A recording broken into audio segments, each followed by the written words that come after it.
disaster of Joe Biden's presidency is often compared to that of Jimmy Carter's, both at the helm of radically left regimes running a country with no common sense. So how appropriate that an exploding situation with Iran could be what tanks Joe Biden's reelection, or at least part of what tanks Joe Biden's reelection. We saw the same with Carter during the Iran hostage crisis in 1979. Prior to the Carter administration, Iran was a Western-friendly nation. My mother grew up there, if you didn't know that.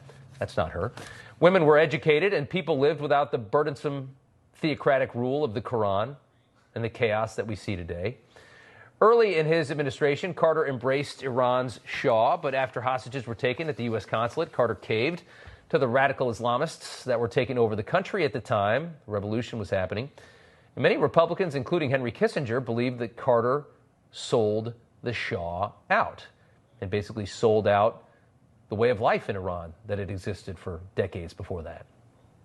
Since then, for the past 45 years, Iran has been run by radical Muslim extremists like that guy, who spend most of their time and treasure consolidating their own power, suppressing any possible freedom and right, and of course, attacking Israel, as we've seen for the last several months. And now, as it stands, we are still unsure if Israel will respond to Iran's attack over the weekend, but Joe Biden has made it clear that if they do, they are going to do it alone. So there's Joe Biden on this. Amir Fakhravar was a prisoner and was tortured by the Islamic Revolutionary Guard 25 years ago before he fled to the West. And Amir, it's good to have you back on the show.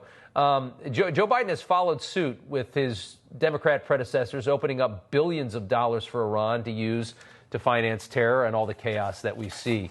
Your thoughts on how this administration is handling the Middle East? Thank you. Thank you for having me, Rob. How this administration is handling it. It's disaster, probably the most disastrous policy of all other presidents since Carter up to now. It's from the Biden administration.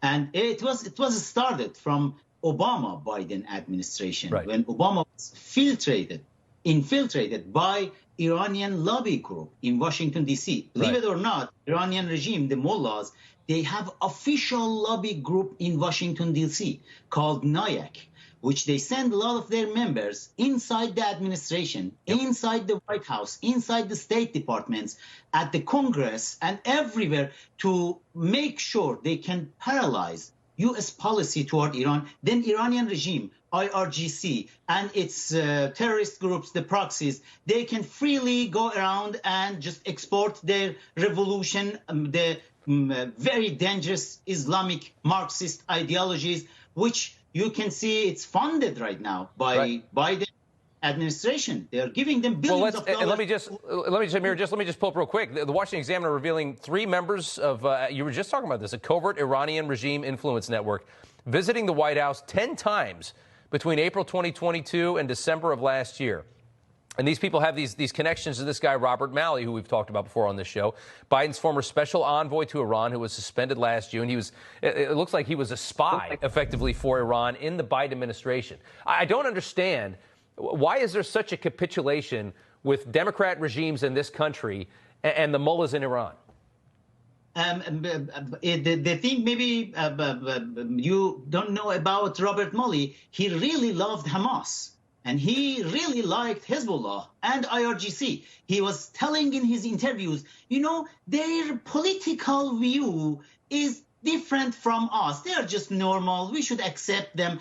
And this Robert Malley, I started to talk about Robert Malley on NewsMax since last year for 2 years. And then when I met Congressman McCall here in Houston, I was telling him directly about the Robert Malley. And I said, just be careful about this guy, because this guy is selling United States secrets to Iranian regime. This is the same guy who was hired in his organization called International Crisis Group. And there we see him. He was hired by Iranian regime to draft JCPOA for Iran, and then was hired by Obama administration. Deal. And you see him there. You see him there. You got Obama. You have John Kerry. He's in pictures with. You've got the Biden State Department. You've got Joe Biden. This is the envoy to Iran, and this is exactly how our foreign policy is just so despicable under this. And was Obama the same? And now with Biden the same? This is why we have chaos in the Middle East right now. Amir, we got to leave it there, but thank you so much. We appreciate it as always. Good to see you. Thank you. Thank you for having me. Let's hope President Trump will come back with his amazing policy, maximum pressure toward Iran. Thank you so much. That. Thank you, Amir. An Iranian-American attorney and activist going viral on social media for blasting the very clueless pro-Hamas crowd right now, which is currently calling for the annihilation of Israel while defending Iran's Saturday drone and missile attack on the Israelis. Take a look. When we were screaming for the past 2 years that they were lynching us, where were you?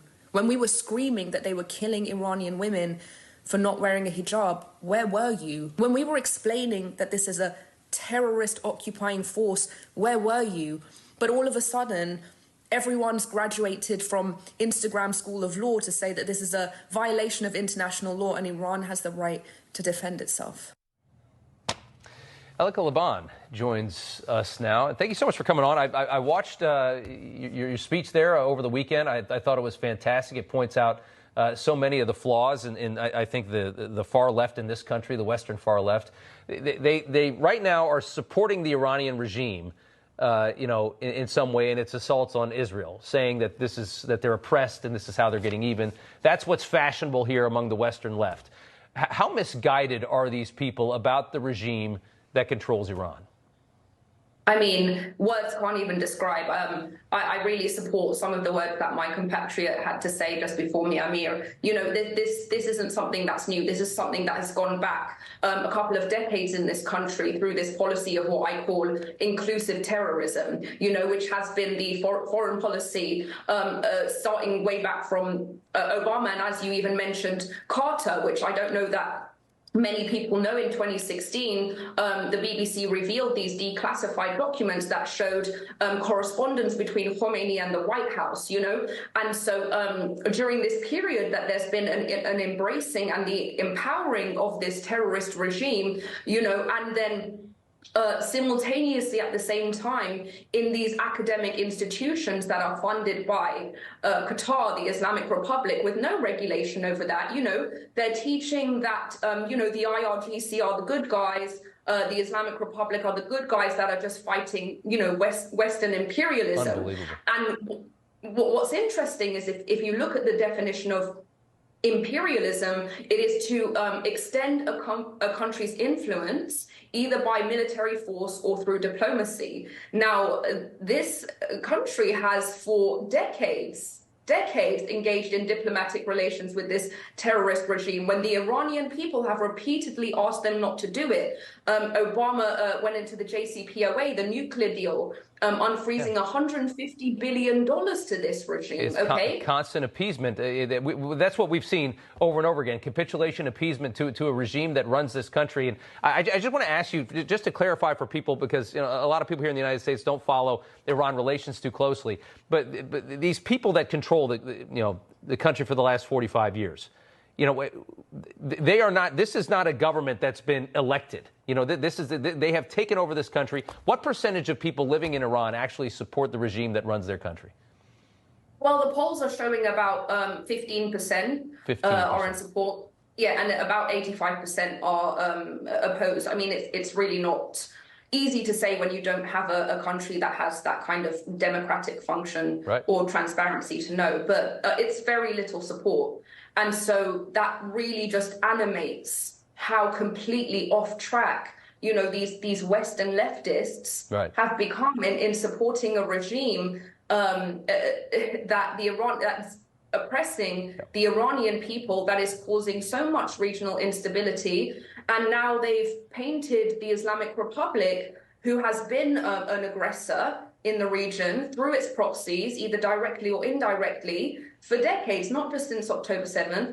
They've painted them as the victims and as the heroes in this story. And this is just jarring. It's truly jarring. It's very jarring. It's even worse to know that the people that are in charge of our government know better, know exactly what they're dealing with, and for whatever reason continue to capitulate to these people. It's just mind-boggling. We got to leave it there. Elika Laban, thank you so much for joining us. We appreciate it. Thank you so much.